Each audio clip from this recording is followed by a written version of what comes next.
Hello everyone, count your lucky star की Hindi explanation का ये पार्ट नंबर 5 है। अगर आप लोगों ने इस सीरीज़ के पिछले 4 वीडियोस नहीं देखे हैं तो आई सजेस्ट कि आप उन्हें पहले देख लें। So let's get started.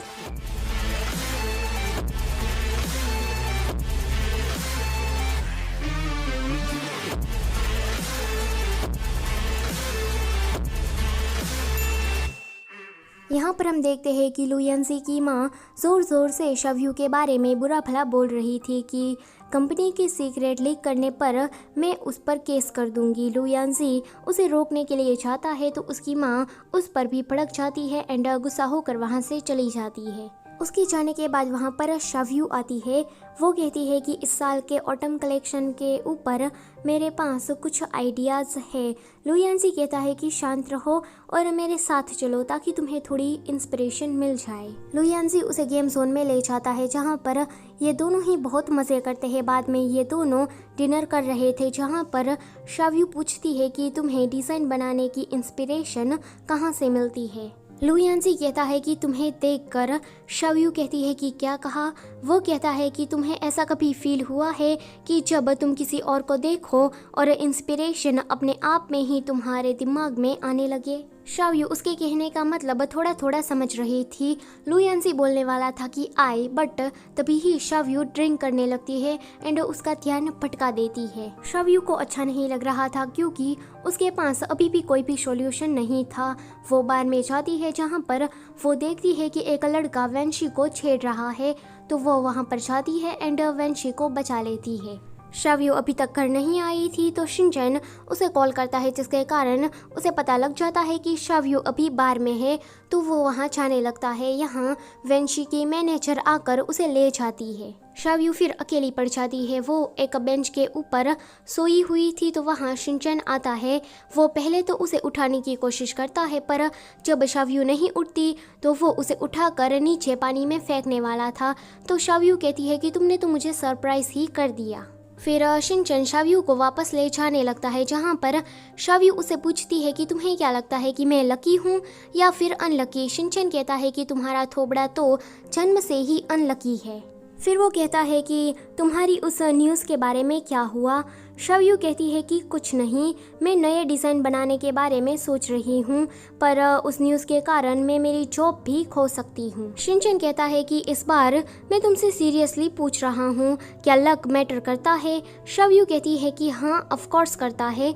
Shinchan कहता है कि मैं तुम्हें बता दूँ, एक चीज़ पर टिके रहना ये लक से कहीं ज़्यादा अच्छा होता है। अगले दिन शिनचैन शवयू के साथ उसी रिपोर्टर से मिलने के लिए जाता है जिस रिपोर्टर ने कहा था कि शवयू ने ही यांगी के नए डिज़ाइन को लीक किया है। वो रिपोर्टर तो जब शिनचैन को देखता है तो वो सारा सच उगल देता है कि मैंग ने ही उसे ये सब कुछ करने को कहा था एंड शवयू के ऊपर इल्ज़ाम लगाने को भी कहा था। जो भी उस रिपोर्टर ने कहा था वो शवयू ने सब कुछ रिकॉर्ड कर लिया था। बाद में हम देखते हैं कि वो जो रनवे का बड़बड़ करने वाला होस्ट था जिसका नाम है मू यांग, वो वेंशी से टकरा जाता है। अब इन दोनों का झगड़ा होने लगता है। वो दोनों ही एक दूसरे की बुराई कर रहे थे कि तुम तो एक बेकार होस्ट हो, तो एक कहता है कि तुम्हें तो मॉडलिंग ही नहीं आती। आगे कंपनी में एक मीटिंग हो रही थी उसी डिज़ाइन लीक करने के केस के बारे में, जहां मैंग सबसे पहले बोलने लगती है कि शवयू की ही ये सब कुछ गलती है, उसको चीफ डिज़ाइनिंग होना ही नहीं चाहिए क्योंकि इसको तो ठीक से डिज़ाइन ड्रॉ भी करना नहीं आता। मेरे ख्याल से इसे कंपनी से हटा देना चाहिए। तो शवयू अपनी सफाई में बोलती है कि आप कुछ फैसला करने से पहले मेरी एक बात सुन लो। वो अपने फ़ोन से उसी रिकॉर्डिंग को सुनाती है जिसमें रिपोर्टर ने साफ साफ शब्दों में मैंग का नाम लिया था। मैंग तो माफ़ी मांगने लगती है कि आगे से मैं ऐसा कुछ भी नहीं करूँगी, प्लीज़ आप मुझे माफ़ कर दीजिए। लू यंजी की माँ कहती है कि तुम दोनों के आपसी झगड़ों के कारण कंपनी का कितना नुकसान हो गया। शवयू कहती है कि मेरे पास एक प्लान है। फिर वो अपना प्लान सबको समझाने लगती है जो कि उसे शिनचैन के ज़रिए ही सारा आइडिया मिला था। लुयांजी की माँ को तो वो आइडिया थोड़ा थोड़ा पसंद आता है। फिर लुयांजी की माँ लुयांजी, शाव्यू एंड मैंग को अपने ऑफिस में बुलाती है। वो कहती है कि मैंग, तुम यहाँ से रिज़ाइन ले लो। लुयांजी कहता है कि आप इसे एक दूसरा चांस दे दीजिए। शाव्यू कहती है कि हाँ, ये सही रहेगा क्योंकि अभी यांगे को टैलेंट की ज़रूरत है, हम ऐसे टैलेंट को ज़ाया नहीं कर सकते। वैसे भी इसने माफ़ी तो मांग ली है एंड कहा है कि दोबारा ये ऐसी गलती कभी नहीं करेगी। ये सुनकर लुयांजी की माँ मान जाती है एंड वहाँ से चली जाती है। उसके जाने के बाद मैंग स्पेशली लुयांजी का थैंक यू करती है एंड शाव्यू को भी थैंक यू कहती है। शाव्यू तो घर आज जल्दी आ जाती है क्योंकि उसने आज कंपनी में अच्छा काम किया था तो उसे हाफ डे की छुट्टी मिल जाती है। वो तो घर वापस आ जाती है एंड कंपनी में जो कुछ भी हुआ था वो शिनचैन को भी सुना देती है। बाद में वो शिनचैन के अपार्टमेंट में जाती है क्योंकि शिनचैन के पास कुछ कम ही सामान था तो वो कपड़े वगैरह लेने के लिए जाने लगती है। जब शाव्यू शिनचैन का घर देख रही थी तो उसे 2 फोटो मिलती है। पहली थी निकी ड्रेस में उसकी माँ की एंड दूसरी थी मुयांग के साथ शिनचैन की। निकी ड्रेस वाली फोटो को देखकर शाव्यू को समझ में आ जाता है कि निकी ड्रेस को शिनचैन ने ही बनाया था, बट मुयांग वाली फोटो को देखकर उसे ऐसा नहीं लग रहा था क्योंकि मुयांग एंड शिनचैन एक दूसरे के कट्टर दुश्मन हैं, बट इस फोटो में तो ये दोनों साथ है, मानो कि ये दोनों दोस्त हो। फिर शाव्यू सामान लेकर घर वापस आ जाती है जहां वो शिनचैन से मुयांग वाली फोटो को दिखाकर पूछती है कि ये क्या है।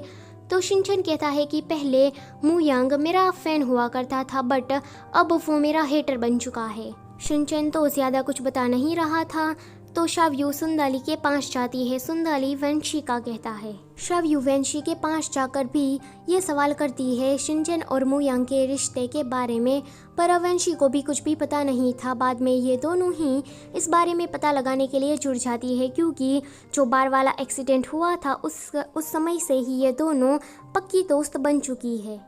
शाव्यू वेंशी को रूरू से मिलाने के लिए लाती है। फिर ये तीनों ही साथ में बैठकर पी रही थी। अगले दिन ये लोग शिनचैन की टीचर के पास जाते हैं एंड उससे पूछने लगते हैं कि मुयांग एंड शिनचैन का रिश्ता आखिर में क्या है। टीचर कहती है कि वो दोनों तो एक दूसरे के पक्के दोस्त थे, कभी झगड़ा नहीं करते थे, बट शिनचैन को स्कूल की तरफ से स्कॉलरशिप मिली और वो अब्रॉड चला गया पढ़ाई करने के लिए। तब से ही मुझे इसके बारे में कुछ भी नहीं पता, बस मैंने उन दोनों को टीवी पर ही देखा है। टीचर के पास से तो ज़्यादा जानकारी नहीं मिलती, इसलिए वेंशी सोचती है कि वो मुयांग के पीछे पड़ जाएगी एंड अपने चार्म से उसे खुश करके उसे सारी सच्चाई उगलवा लेगी।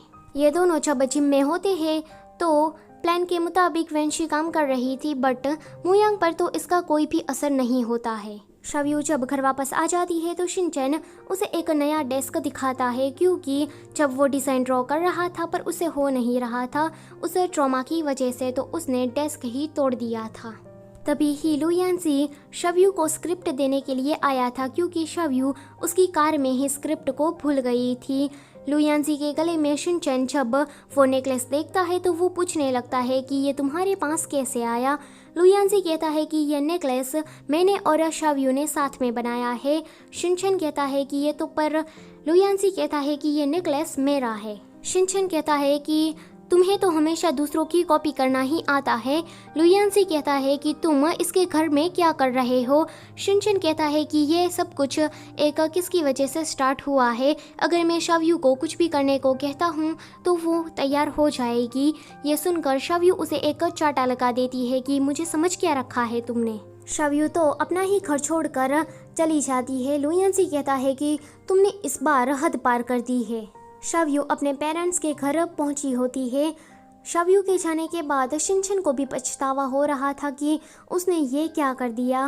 वो उसे सॉरी कहना चाहता था पर उससे नहीं हो पा रहा था। तभी ही वहाँ पर रूरू आती है एंड वो शिनचैन के गाल को देखकर कहती है कि ये तुम्हारे गाल को क्या हुआ, क्या तुम्हें सनटैन हो गया या फिर तुम्हें खुजली की प्रॉब्लम है। शिनचैन कहता है कि ये तुम्हारी फेवरेट दोस्त के कारण हुआ है, उसने मुझे मारा। इसी के साथ वीडियो होती है यहीं पर ही ख़त्म। Don't forget to like, share and subscribe. Thanks for watching and bye bye.